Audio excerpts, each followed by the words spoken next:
was an ancestral pattern from a few generations prior to this woman, where her ancestor had lost a child and maintained, just think of even 2 generations ago, or certainly if it was my grandmother or great-grandmother, 3 generations ago, if I could talk, how unacceptable it was to publicly or in front of people you even knew well express emotion and to grieve and deeply express pain. For the most part, that was not very widely accepted in many cultures.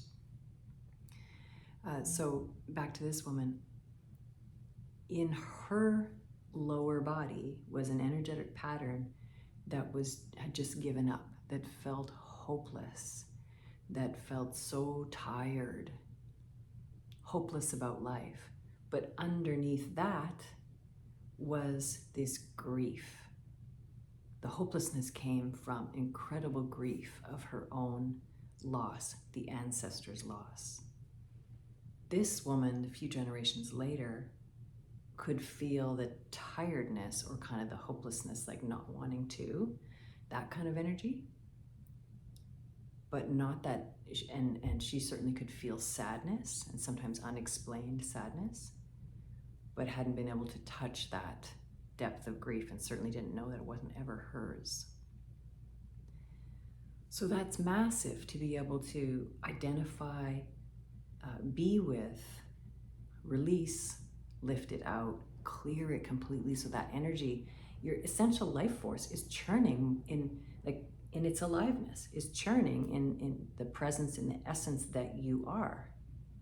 Because that old trapped ancestral pattern in this example keeps the energy from flowing through different networks of the body.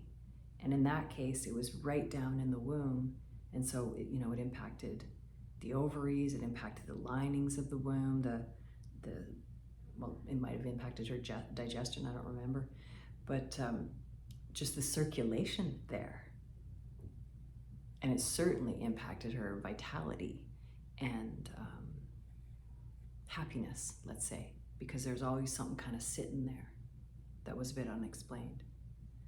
So clearing this is amazing. It's your birthright. It's meant to be cleared because your ancestors don't want you to carry it anymore.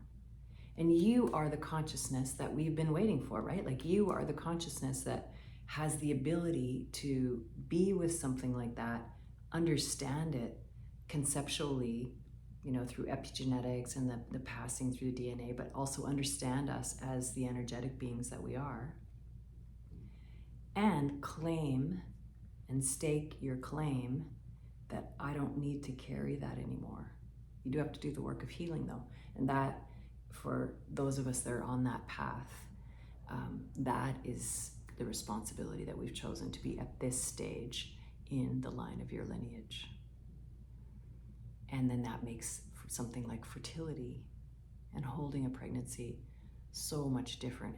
But that's just one example. That's certainly not going to be the same for many, many people. You're meant to have that cleared. And the babies that want to come in also want that cleared. Like, it's not for them to carry. So let